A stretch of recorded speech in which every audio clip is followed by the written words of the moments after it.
It occurred to me yesterday, um, something kind of interesting. So, like Palestine, right? There's like probably, I don't know, 10% of the land that is now referred to as Israel. Uh, about 10% of it or so, maybe less, is still actually uh, under the name Palestine. 10% of it. And then I was like, now I'm not, I'll tie it together in a minute. I'm not comparing Palestinians to, I'm not suggesting Palestinians are addicts. It's not what I'm suggesting. But I am suggesting that Israeli Zionism, as it sits in the Middle East, is the same thing as addiction. It's um it's an unbridled craving for more. It's an unbridled craving for power, for more, and for destruction of anything that's in its way. And as far as addicts go, as far as addicts seeking recovery, or people who suffer from the disease of addiction, or people who suffer from addiction, or people who are inflicted with addiction, or people who have been caught in the grips of addiction, the odds are that about 1 out of 10 people survive. So about 1 out of 10 people, 10% of people caught in the grips of addiction get clean and recover. So by me making posts amplifying the voices of Palestinians, shedding light on the shedding light on the occupation, the Zionist occupation in Palestine, the land referred to as Israel now. By me reposting and resharing clips and videos and memes that give a perspective that we don't see on Fox News, we'll say, that we don't see on mainstream media.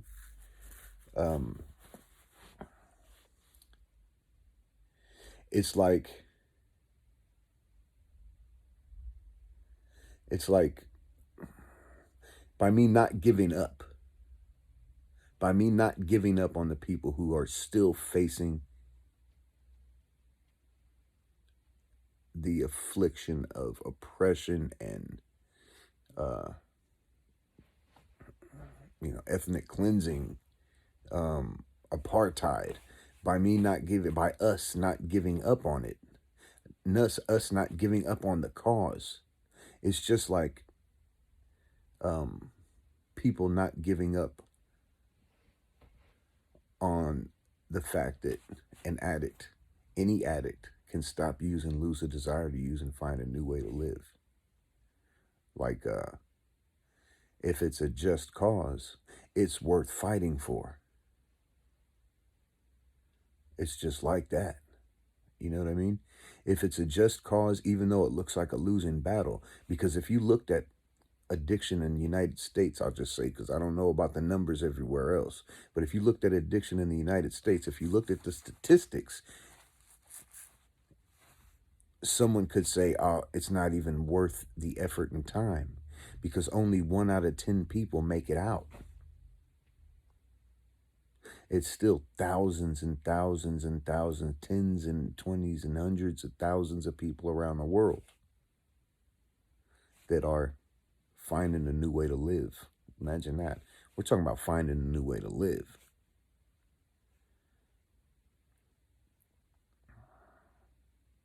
So it's still worth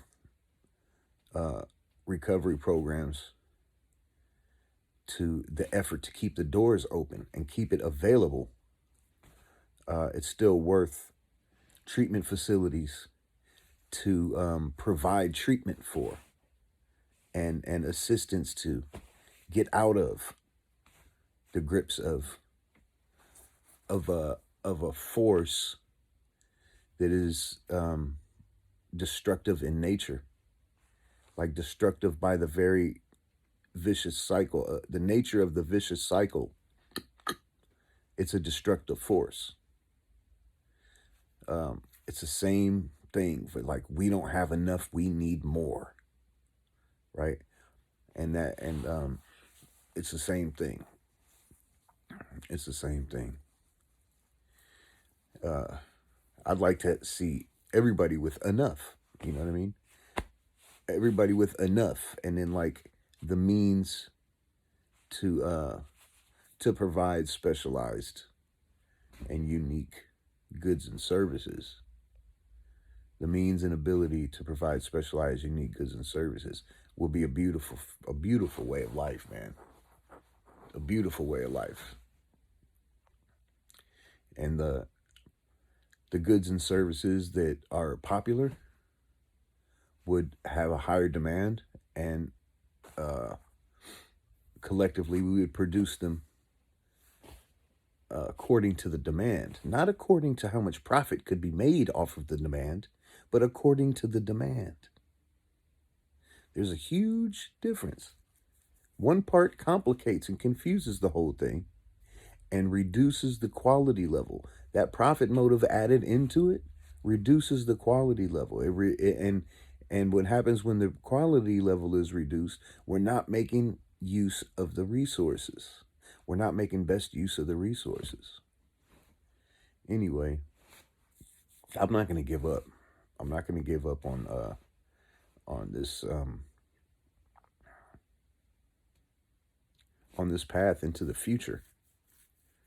Because, like, you know, we saw the American Revolution, which seized the power from the British, right? Seized the power from Britain. Then we saw the Civil War, which ended slavery. Then we saw the Civil Rights Movement, which brought about, equal, the semblance of equal rights and equal rights for voting rights and the women's liberation movement. We saw all these. We didn't see, it was because people didn't give up. It's people because we know what we deserve. It's people because we know what we're capable of.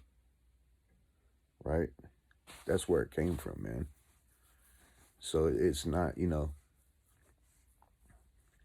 who should surrender? It's the people pushing the destructive force. Because that's who's losing. Because it's destructive, right? That's what's losing. That's the losing battle. Is the mindset that pushes the destructive force as a way of life. That's the losing battle.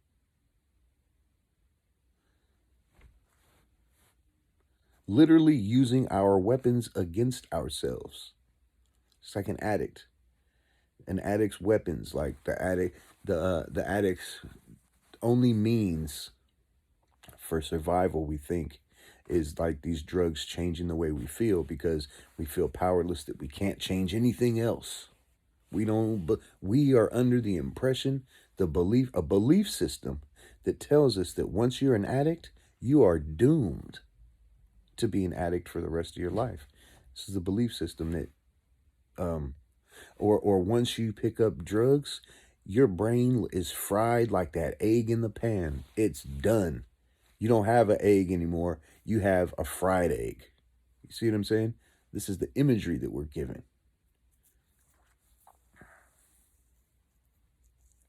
But it's not true. We recover. Lost dreams awaken. And when lost dreams awaken, new possibilities arise. And even new possibilities arise without lost dreams awakening. So lost dreams awakening, new possibilities arise is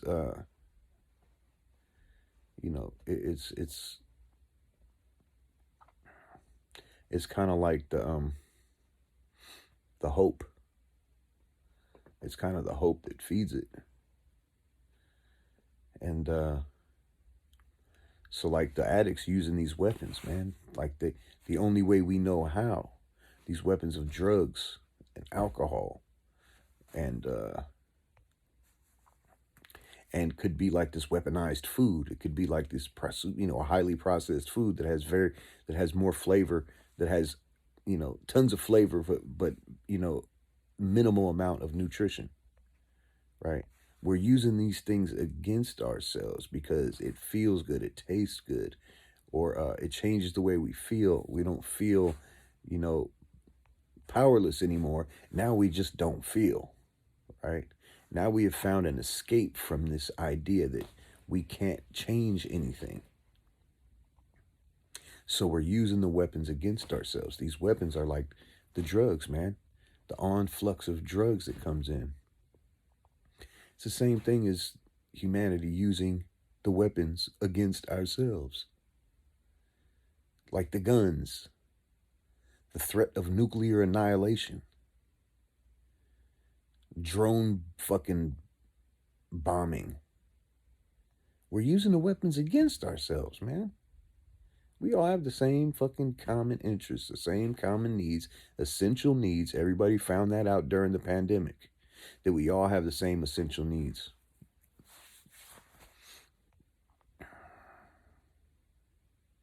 We also found out that working is essential to society. Working is essential. Organizing construction, organizing distribution, all these things are essential.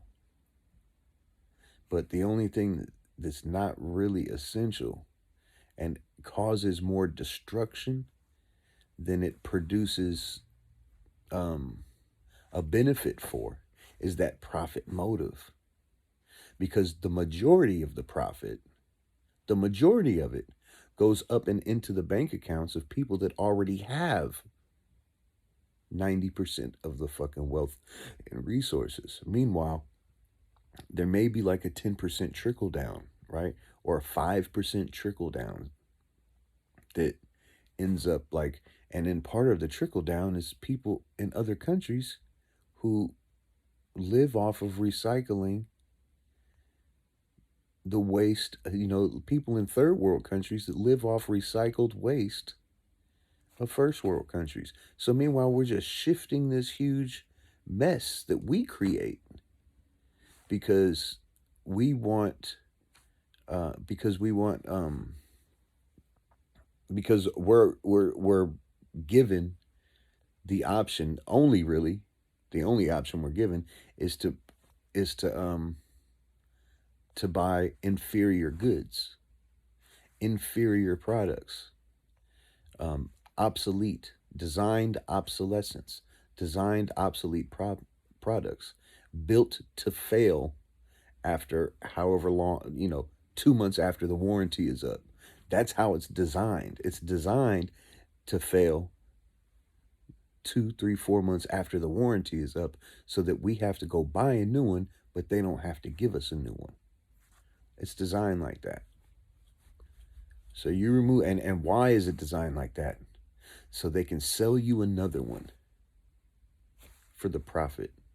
It's that motive, man. It's that profit motive.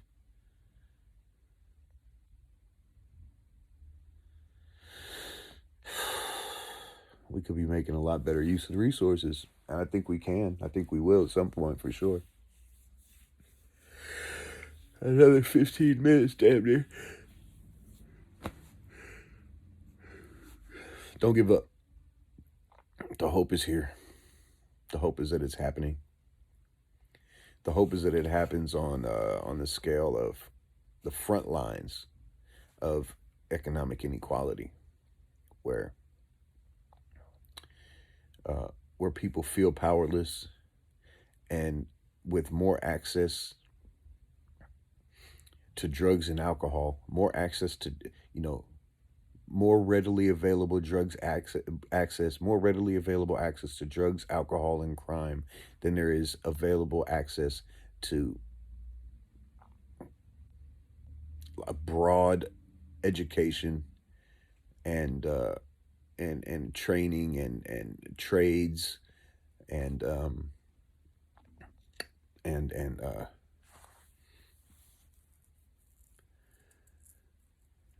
and the ability to, to develop something new. Like, there's more access to that vicious cycle than there is access to being able to uplift, um, at least in the communities that are most afflicted with uh, the crisis, the poverty crisis, and most afflicted with uh, economic inequalities. There's more access to um, a life of crime than there is access to further education. Straight up. A broad foundation of further education. Uh,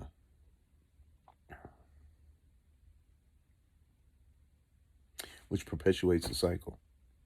It perpetuates a cycle, and it says that it's telling us that the message is that some people are just not good enough. And the message is that people that are not born with money or born with a certain privilege or born with a certain support network or support system are not good enough. That's what it says. But it's not true, because it's not true. It's the lie. The lie is dead. The lie dies here, right now. People recover. Um,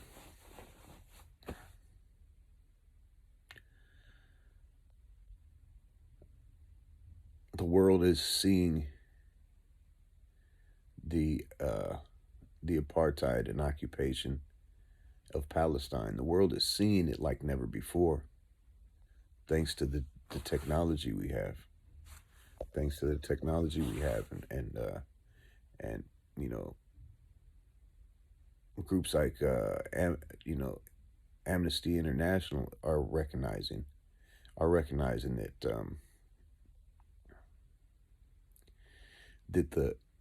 the rhetoric and propaganda that comes out of the state of Israel is it's all it is. It's rhetoric, untrue rhetoric and propaganda. It's you want to talk about fake news, you want to talk about lies, listen to what the officials who govern Israel say. Then you'll hear lies. Then you'll hear pivots. Then you'll hear fake news. Look with your own eyes. Look with your own eyes, and what they say contradicts what we see. And we get to see it now because we have this technology. That's why it's so important to repost and reshare and make information available for people to be educated on uh, the problems we face in everyday living. Because the sooner we face the problems in everyday living, the sooner we face them, then we'll become, responsible and productive to society. Because we'll be facing the problems, and when we face the problems, we're going to change the problems. We're going to attempt to find solutions for the problems. That's what facing the problems in society is. And that's how we become productive and responsible members of society. Not part of the vicious cycle not part of the vicious cycle. Like, we're breaking the vicious cycle. We're breaking this, this generational hereditary thing that seems to feel like it's out of our control. But there are people winning a revolution on a daily basis. And our primary purpose is to share a message of hope that other people can win the same revolution. And together, with a collective effort, we will produce an abundance. 20 minutes now. 20 minutes. Peace.